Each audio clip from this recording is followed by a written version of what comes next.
Alexa Philippou just put out an article last night on New Year's Eve, and it says WNBA projecting big losses in latest proposal. The union disagrees. She said, as negotiations over a new CBA near the January 9th deadline, the WNBA and WNBPA remain far apart on several key issues. What a revenue sharing system would look like, what should be considered revenue, and how to account for $700 million.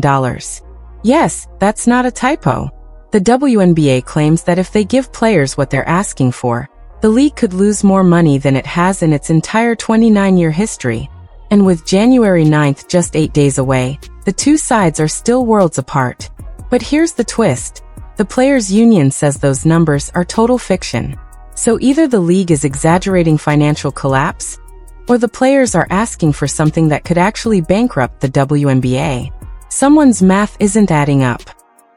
The WNBPA asked for 30% of gross revenue, and they also asked for a $1 million average player salary with the max salary of $2.5 million. And the league is basically saying, if we do what you guys are asking for, we will lose $700 million, which is more money than we have lost in the entire existence of the WNBA. Now, the WNBA players and the union believes that that projection is absolutely false. So again, at this point in time, we do not have clear. So let's break down the numbers. The WNBPA wants 30% of total revenue, with a salary cap around $10.5 million per team. That would mean an average player salary of about $1 million, with max contracts reaching $2.5 million. Compare that to today, where the average is barely over $200,000 and max contracts are just above $200,000. That's nearly an 800% jump in pay. The league claims this deal would rack up $700 million in losses, threatening financial stability like never before.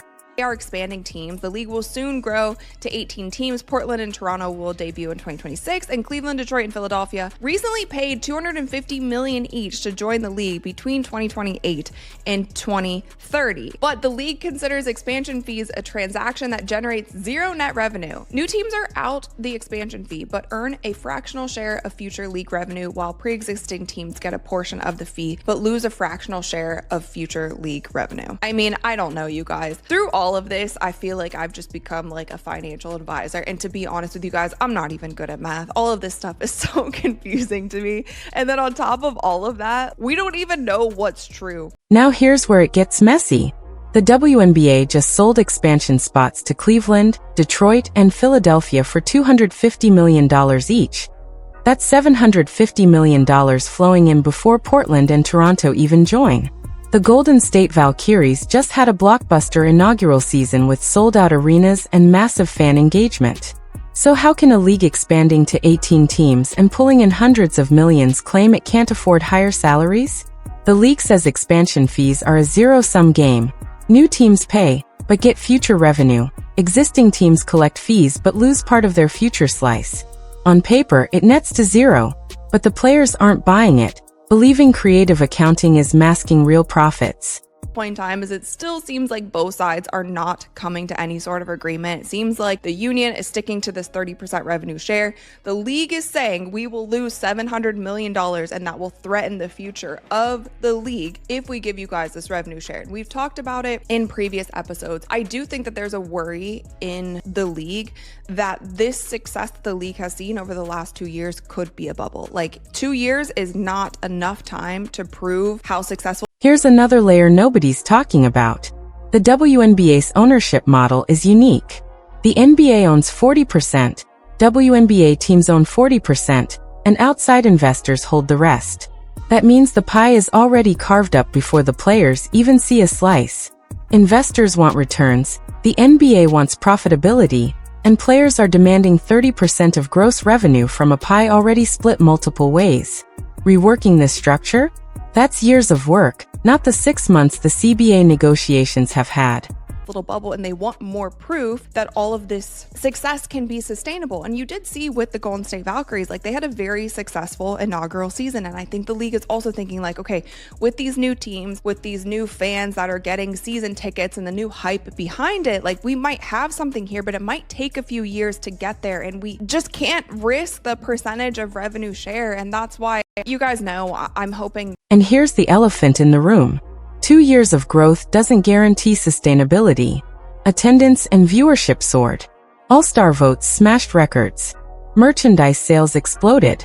But a huge chunk of this surge is tied to one player, Caitlyn Clark. When she was injured last season, numbers dropped immediately. When she wasn't in the 2025 draft, viewership fell off a cliff. The league knows their popularity spike is concentrated on a rookie with only 2 seasons under her belt. One injury or a drop in casual fan interest could burst this bubble, making salary commitments risky. Thing that would take years, and they don't have the time to do that. But with all of this, you know, I think that they'll probably extend the negotiations again. But with all this, like they still haven't done the draft. There's a lot of things that need to be done during the offseason. There's a lot of free agents in the WNBA who don't even know where they're playing next season, and they can't even start figuring that stuff out until they get the CBA done. So that's where we're at with that. That's the update. I want to update you guys as best as I possibly can. But at this point in time, all of the numbers are swirling around in my brain, and I'm not that great at math, so I'm just... Meanwhile, the draft hasn't happened. Free agents don't know their teams. Rosters are frozen. Fans are exhausted as sources leak statements from both sides. The union calls for fair pay. The league fires back with scary financial projections. Hardcore WNBA fans are fed up. And here's the truth. Public opinion doesn't sway these negotiations. Owners and investors care about profit, not social media clout. They're crunching spreadsheets, not reading tweets.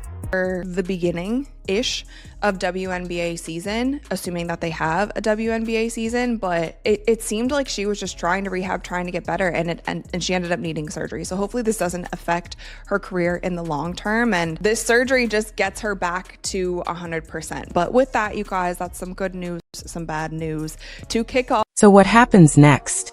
Best case, negotiations get extended again, players compromise a little, the league tweaks the salary cap, and a deal gets struck to be revisited in a few years.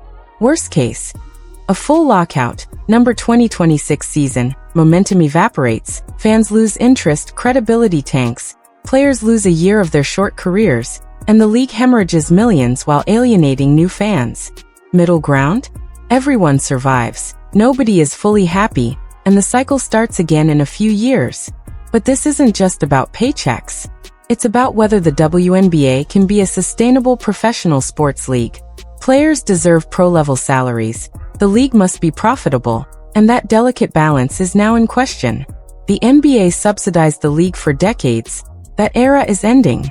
Players ask, you're expanding, selling teams for $250 million, signing billion-dollar media deals, where's our cut? The league responds, those deals are projections. Expansion fees don't count. If we pay you what you're asking, we'll lose $700 million. Prove us wrong. The problem? Neither side is showing their full hand. The league won't open books completely, and the union relies on projections and comparisons. We're left guessing who's telling the truth based on leaks and press releases. What we do know, the WNBA has never been more popular. Attendance is up. Viewership is up. Merchandise is up. Expansion is faster than expected. Talent is at an all-time high. And yet, 1 week away from a potential work stoppage, the league and players still can't agree on how to split the money.